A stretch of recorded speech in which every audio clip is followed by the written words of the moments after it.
मी सगळ्यात अगोदर आवाज उठवला की राणेसाहेबांनी खासदारकीला उभं राहावं. तोपर्यंत राणेसाहेबांचं ठरलेलं स्वान.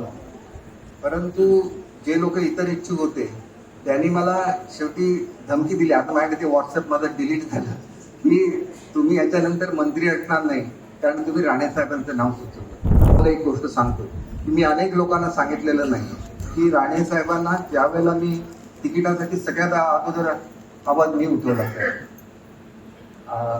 निलेशजी, मी सगळ्यात अगोदर आवाज उठवला की राणेसाहेबांनी खासदारकीला उभं राहावं. तोपर्यंत राणेसाहेबांचं ठरलेलं स्वान.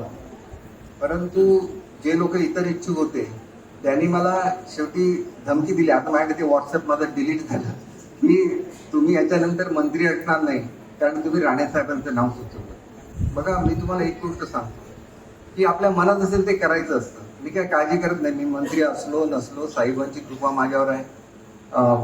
माझं चालू राहील.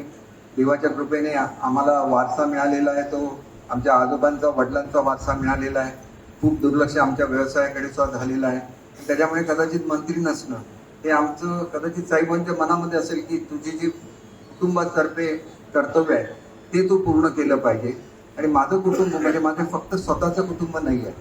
सावंतवाडीची जनता हे माझं कुटुंब आहे. म्हणून आज एवढा महत्त्वाचा कार्यक्रम असताना सुद्धा मी पहिली प्रायोरिटी ही मल्टी स्पेशालिटी हॉस्पिटलला दिली. अनेक जे प्रकल्प सावंतवाडी मतदारसंघामधले राहिले